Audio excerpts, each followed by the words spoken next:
अब हम देखते हैं neural functions of retina. Retina की जो लेयर थी हमारे पास इनर लेयर न्यूरल लेयर्स, उसमें हमने सेल्स पढ़े थे, बाइपोलर सेल्स, अमेक्राइन सेल्स, उसके अलावा जो है ना हॉरिजॉन्टल सेल्स। अब इनके जो है ना हम फंक्शन देखते हैं। उससे पहले देख लेते हैं ओल्ड वीएन सिस्टम और न्यू वीएन सिस्टम। जो हमारे पास ओल्ड वीएन सिस्टम था वो बेस है हमारे पास रॉड की वीएन पे, जबकि जो न्यू वीएन सिस्टम है वो बेस है अपॉन द कोन वीएन। अब जो वियल पाथवे है अगर हम उसको देखें दो तरह से कि रॉड से सिग्नल्स ट्रांसमिट हों टू द गैंग्लियन सेल्स, और दूसरे पाथवे में क्या होगा कि कौन से सिग्नल ट्रांसमिट हों टू द गैंग्लियंस। तो ये जो दोनों हमारे पास वियल पाथवे हैं जिसमें सिग्नल ट्रांसमिट हो रहे हैं रॉड से गैंग्लियन और कोन से गैंग्लियन, दोनों जो है ना वो डिफरेंट है। कैसे डिफरेंट है? जो हमारे पास न्यूरॉन्स जिन्होंने रॉड से सिग्नल ट्रांसमिट करने होते हैं गैंग्लियन सेल तक, वो स्मॉल होते हैं और ये जो है ना स्लो कंडक्शन करवाते हैं। और इस पाथवे में हमारे पास जो है ना 4 न्यूरॉन जो है ना वो इन्वॉल्व हैं, यानी कि रॉड से सिग्नल जाएंगे to the bipolar cells, bipolar cell से सिग्नल जाएंगे टू द अमेक्राइन सेल्स, और फिर अमेक्राइन सेल से आगे सिग्नल जाएंगे गैंग्लियन सेल्स को। ठीक है। जो न्यू वीएन सिस्टम है कोन वीएन सिस्टम पे बेस कर रहा है, उसमें जो न्यूरॉन्स सिग्नल ट्रांसमिट करेंगे कौन से गैंग्लियन तक, वो लार्ज न्यूरॉन्स होंगे और वो इन सिग्नल्स को जो है ना वो रैपिडली कंडक्ट करवाएंगे। और इस पाथवे में हमारे पास जो है ना 3 न्यूरॉन्स इन्वॉल्व होंगे। ठीक है। कौन से डायरेक्टली बाइपोलर सेल्स, और बाइपोलर सेल से सिग्नल जाएंगे गैंग्लियंस को। नेक्स्ट देखते हैं हम न्यूरोट्रांसमीटर्स। न्यूरोट्रांसमीटर्स की अगर हम बात करें तो रॉड्स और कोन्स दोनों जो है ना वो हमारे पास रिलीज़ करते हैं एक न्यूरोट्रांसमीटर ग्लूटामेट। ठीक है। जो ग्लूटामेट है हमारे पास ये एक्साइटेटरी न्यूरोट्रांसमीटर है, यानी कि जब ये आएगा तो ये ओपन करवाएगा केटाइनिक चैनल्स, डिपोलराइजेशन करवाएगा। ठीक है। नेक्स्ट बात करें जो अमेक्राइन सेल्स होते हैं वो रिलीज़ करते हैं जो न्यूरोट्रांसमीटर्स, वो मोस्टली जो है ना सारे के सारे तकरीबन जो हैं वो इनहिबिटरी न्यूरोट्रांसमीटर हैं, gamma amino butyric acid, glycine, dopamine. ठीक है। और हॉरिजॉन्टल सेल्स के अगर फंक्शन की बात करें तो इनहिबिशन करवाता है। तो इसका जो ये ट्रांसमीटर रिलीज़ करता है वो मतलब उसका पता तो नहीं है, लेकिन चूंकि ये इनहिबिशन करवाता है तो मतलब इसका कुछ जो न्यूरोट्रांसमीटर होगा वो भी कोई इनहिबिटरी न्यूरोट्रांसमीटर होगा। अब सिग्नल ट्रांसमिशन की बात करते हैं कि जैसे सिग्नल जाते हैं रॉड से, फिर डिफरेंट जो है ना हमारे पास आ जाते हैं bipolar cells, amacrine cells, ganglion cells. तो कैसे सिग्नल ट्रांसमिट होते हैं? अगर बात करें कि रॉड्स या कौन से सिग्नल जो है ना ट्रांसमिट हुए हैं गैंग्लियन सेल्स तक, यहाँ तक जो सिग्नल्स ट्रांसमिट होंगे वो ट्रांसमिट होंगे वाया इलेक्ट्रॉनिक कंडक्शन, जबकि गैंग्लियनिक सेल्स से आगे जो सिग्नल ट्रांसमिट होंगे ब्रेन के वो ट्रांसमिट होंगे वाया द एक्शन पोटेंशियल।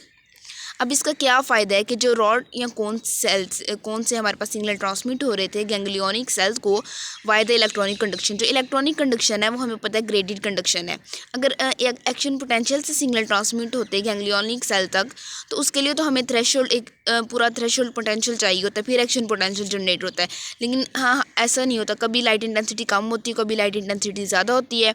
तो इलेक्ट्रॉनिक कंडक्शन का इस केस में ये फ़ायदा है, चाहे कम इंटेंसिटी की लाइट है चाहे ज़्यादा इंटेंसिटी की लाइट है, जो सा मर्जी स्टिमुलस है वो इन सिग्नल्स को जो है ना वो ट्रांसमिट करता रहेगा। और जो इलेक्ट्रॉनिक कंडक्शन है वो हमारे पास ग्रेडेड कंडक्शन होती है। ठीक है। और जिस तरह मतलब जो है ना वो लाइक डार्क कंडीशन में हमें नज़र नहीं आता, तो जितने भी थोड़े बहुत सिग्नल्स होते हैं रॉड्स पे जो है ना वो सारे सिग्नल सम अप करके जो है ना फिर गैंग्लियनिक सेल्स पे जो है ना वो पढ़ते हैं। इस तरह जो है ना गैंग्लियनिक सेल्स जो है ना विजुअल इमेज जो है ना हमारे पास क्रिएट करते हैं। तो इलेक्ट्रॉनिक कंडक्शन का जो हमने फ़ायदा देख लिया ग्रेडेड कंडक्शन। और जो हमारे पास जो इलेक्ट्रॉनिक कंडक्शन जो है ना ग्रेडेड कंडक्शन, ये स्मॉल डिस्टेंस के लिए जो है ना सिग्नल्स को ट्रांसमिट करने के लिए फ़ायदेमंद है। अब हमने जब सिग्नल ट्रांसमिट करना है गैंग्लियनिक सेल से ब्रेन तक तो ये लॉन्गर डिस्टेंस है, तो इसके लिए हम इलेक्ट्रॉनिक कंडक्शन नहीं बल्कि एक्शन पोटेंशियल के ज़रिए जो है ना वो सिग्नल्स को जो है ना वो ट्रांसमिट करेंगे। तो सिर्फ वाहिद न्यूरोनल सेल्स जो रेटिनल न्यूरल सेल्स है जो कि सिग्नल को ट्रांसमिट करता है, सिग्नल ट्रांसमिट करता है वाया एक्शन पोटेंशियल, वो हमारे पास गैंग्लियनिक सेल्स है। बाकी सब में जो है ना वो सिग्नल ट्रांसमिट होंगे वाया द इलेक्ट्रॉनिक कंडक्शन। ठीक है। नेक्स्ट देखते हैं लेटरल इनहिबिशन। हमारे पास ये होते हैं, ये है रॉड्स एंड कोन्स, ये है हॉरिजॉन्टल सेल्स और ये हैं बाइपोलर सेल्स। अब ये जो हॉरिजॉन्टल सेल्स पड़े हुए हैं ये हमारे पास करवाते हैं लेटरल इनहिबिशन। अब इसका क्या मतलब है? लेटरल इनहिबिशन का मतलब ये है कि जब ये जो लाइट आ रही है इसको जो है ना स्प्रेड नहीं होने देते लेटरली, ठीक है। जब लाइट लेटरली स्प्रेड नहीं होगी तो ये डायरेक्ट जो है ना वो जाके सेंटर, जैसे फोविया सेंट्रलिस पे जाके पड़ेगी। तो इस तरह जो है ना हमारे पास जो है ना कंट्रास्ट जो है ना विजुअल इमेज का कंट्रास्ट इन्हेंस कर जाएगा और हमारे पास जो है ना विजुअल एक्टिविटी भी ज़्यादा होगी, हमें जो विजुअल इमेज है उसकी ज़्यादा डिटेल्स जो है ना वो मिलेंगी, ठीक है। तो इस तरह लेटरल इनहिबिशन का फ़ायदा हुआ to enhance the contrast of the visual image. Light के लेटरल स्प्रेड को जो है ना हॉरिजॉन्टल सेल्स रोकेंगे। इसी तरह बाइपोलर सेल्स, इनका भी जो है ना वो लेटरल इनहिबिशन में रोल है। अब हमारे पास दो तरह के बाइपोलर सेल्स हैं। लाइक जो है ना हमारे पास न्यूरोट्रांसमीटर रिलीज़ हुआ ग्लूटामेट। अब ग्लूटामेट रिलीज़ हुआ तो इसके रिस्पॉन्स में दो हो सकते हैं कि कुछ बाइपोलर सेल्स क्या करेंगे, जब ग्लूटामेट के रिस्पॉन्स में वो डिपोलराइज जो है ना अंदर से हो जाएंगे, जैसे ये है। और कुछ जो बाइपोलर सेल्स हैं वो ग्लूटामेट जब रिलीज़ होगा तो उसके रिस्पॉन्स में जो है ना वो अंदर जो है ना उनके अंदर जो है ना हाइपर पोलराइजेशन की स्टेज जो है ना वो होगी, ठीक है। अब ये ऐसा क्यों हुआ है, इसके जो है ना दो तरह के जो है ना हम प्रोसेस देख लेते हैं कि बिलफर्ड्स ग्लूटामेट आया तो दो ग्लूटामेट जो है ना एक्साइटेटरी न्यूरोट्रांसमीटर है, तो ये केटाइनिक चैनल्स को ओपन करवाएगा। जब केटाइनिक चैनल्स ओपन होंगे तो सोडियम अंदर आएगा तो हमारे पास होगी डीपोलराइजेशन, यानी कि वो बाइपोलर सेल्स जो ग्लूटामेट को देख के जो है ना अपने अंदर उन्होंने डीपोलराइजेशन करवा ली थी, तो वो किस वजह से हुई है, केटाइनिक चैनल्स के ओपन होने की वजह से। लेकिन कुछ सेल्स जिनमें बाइपोलर सेल्स में ऐसा होगा कि जब ग्लूटामेट जो है ना वो डार्क कंडीशन में रिलीज़ होता है, ठीक है।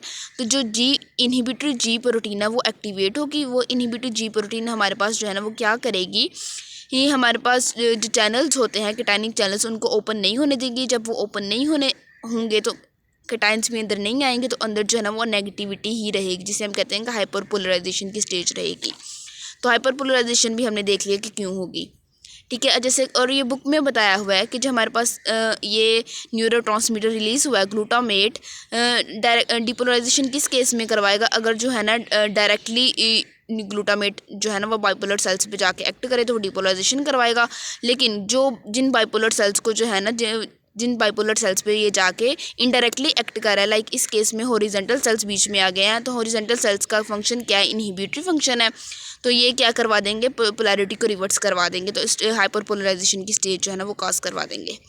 नेक्स्ट देखते हैं एमेक्राइन सेल्स। एमेक्राइन सेल्स जो है ना वो उनके फंक्शन की बात करें तो एमेक्राइन सेल्स या तो ये डायरेक्ट विजुअल पाथवे का हिस्सा होता है, जैसे रॉड से सिग्नल आए to the horizontal cells, bipolar cells, फिर एमेक्राइन सेल्स, फिर जो है ना गैंग्लियोनिक सेल्स, या तो ये डायरेक्ट विजुअल पाथवे का हिस्सा होते हैं।